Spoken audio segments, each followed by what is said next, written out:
Hello everyone, what is going on? Christopher, the video game historian, back again today with part 3 of this 3-part series on World War I movies. If you missed parts 1 and 2, I recommend checking them out as well if you want to hear my opinion on All Quiet on the Western Front and The Lost Battalion. For the final video of the series, I'm going to be taking a look at my favorite movie on this list, Journey's End. This movie was recently released on DVD and I found it at Walmart for about $10, figuring what the hey, it's a World War I movie and looks pretty interesting. It's a British made film which is based off the stage play of the same name written by R.C. Sheriff. It was directed by Saul Dibbs and it stars a phenomenal cast of actors while delivering a powerful anti-war message while showing the brutality of the Great War mainly through dialogue and atmosphere. The film itself takes place just outside of San Quentin in March of 1918 and revolves around Captain Stanhope and his fellow officers, as he and his men provide relief to the previous company occupying the trenches so that they may take it over for the next 6 days. As Stanhope's company takes over the trench, they are well aware that the Germans are planning to launch an attack, but when it will happen is the question that looms over their heads throughout the movie. Now, as I mentioned, unlike other World War I films that revolve around the men fighting the war, this one makes its focus solely on the officers during their 6 days in the trench awaiting this attack. Tensions are already high with the officers as they've been fighting this war for the better part of the last 4 years, and when the fresh-faced Raleigh shows up, Stanhope is horrified and confused as to why he's here, and specifically, out of all the companies in the Western Front, why his. Raleigh's purpose for joining this company was to be with his friend Captain Stanhope, while Stanhope sees Raleigh as a threat, if you will, as he's afraid that Raleigh will tell his sister how much of a drunk and cynic Stanhope has become throughout the war. Now, tensions never really ease up throughout the film, as every decision, action, and event just raises the tensions even more.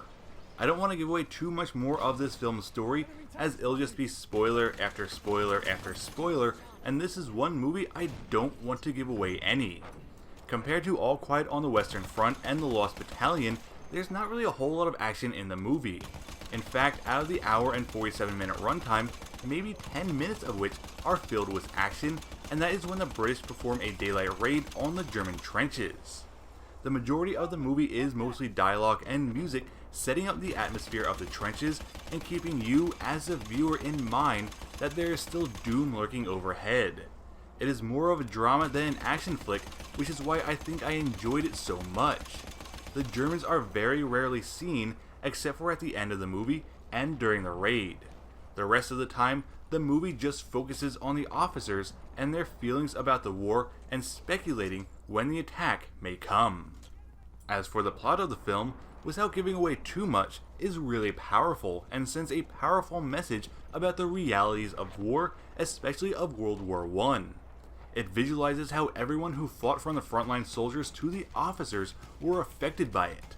Soldiers are experiencing shell shock, officers have turned to drinking to cope with the horrors they've witnessed and the losses that they've experienced, and the bright-eyed young officer who has only been there for a handful of days has changed drastically by the end of the film to someone who you would think has been there for over a year, as the stresses of war and the tensions between officers really get to him.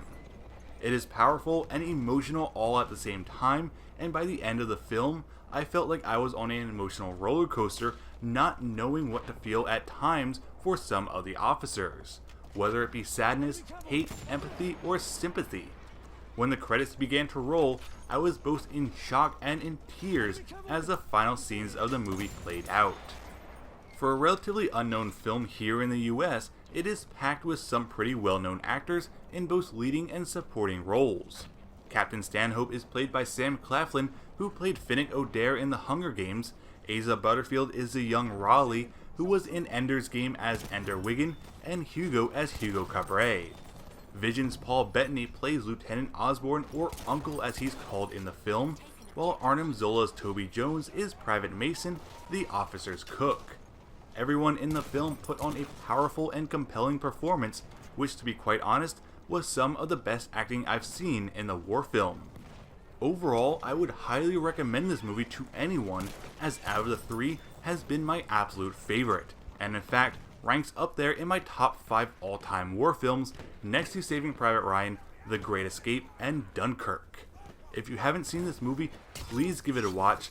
I may have spoiled some stuff for you in this review, and for that I'm terribly sorry, but it is an absolute masterpiece of a film and shows an interesting side of World War I that can't really be matched in my opinion. Journey's End can be found at Walmart for about $10 or on Amazon for about the same price.